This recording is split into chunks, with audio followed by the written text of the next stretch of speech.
Member সাহেবের মেয়ে কি হাতি নাকি যে পুরো রাস্তা তার একাই লাগবে? কি করলেন আপনি? না মানে কইতেছিলাম যে আমরা এই রাস্তায় হাঁটলে তো আপনার জায়গা হবে না, কারণ হাতির তো অনেক জায়গা লাগে, পুরো রাস্তা আপনার লাগবে না। ভাই আমি না কেডাইনি আমার খাওয়াতো ভাই। কি জানে না মেম্বার সাহেবের মেয়ে যেই পথ দিয়া যায় কুসুমপুরের কেউ সেই পথ দিয়ে হাঁটতে পারে না। তাই জানে না। তোমার খাওয়া তো মেয়ে ফিরে যাইতে পাও। ফিরে যাবো কেন? আমরা পাশ কেটে চলে গেলে তো হয়। ফিরে যাইতে হইব, কারণ তুমি ভুল করছো, আর জনে এমন ভুল না হয় এর লিগা।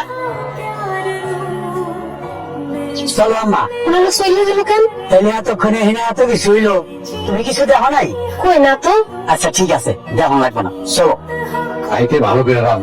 নাজিম আইছে, নাজিম রে খাওয়াইতে হইব না। কত দূর তো নাই যে পোলাটায়।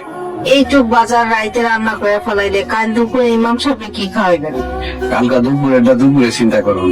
মা আমি না, নাজিম কই? ভাই বিকালে কই জানি গেল। ওই গ্রামের রাস্তাঘাট কিছু চিনে? খালা এই যে নাও, কাল দুপুরের মজাটা নিয়ে এলাম। এই সর্বনাশ, তুমি কি করছো? আজান দিছে, চলো বাজাও, মসজিদে গিয়ে নামাজ পড়ে আসি। আসসালামু আলাইকুম।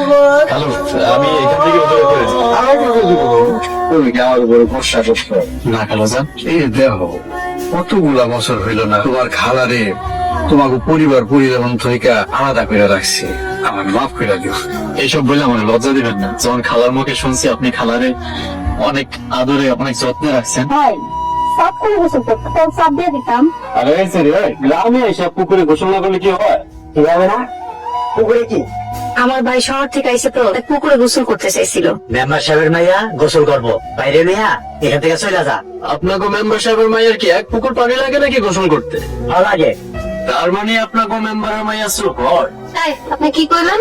আপনি অনেক গরম তাই বললাম আর কি। হট মানে কি এটা আমি জানি, তো কিল্লিগে গোসল কতটা এটা আগে কর। পুকুরে আর কাউরে গোসল করতে দিবেন না। মেম্বার সাহেবের মাইয়া যখন গোসল করতে আসে তখন পুকুরে, কারণ আমার নিষেধ। ঠিক আছে, তাইলে মেম্বার সাহেবের মাইয়াই গোসল করুক। আমি না, তোর ভাই এরকম মন খুলে গোসল করতে, আমি পরে গোসল চাই। আসিল মানে? এখন আর নাই, মেম্বার সাহেব দখলে লয়ে লিছে। কেন? মেম্বার সাহেবের থেকে আব্বাই টাকা নিছিল। খালুজান কয় টাকা নিয়েছিল মেম্বারের কাছ থেকে? জানি না। আমি থাকতে মেম্বার সাহেব খালুজানের সম্পত্তি দখল করে খাইবো? তা হইতে দিব না।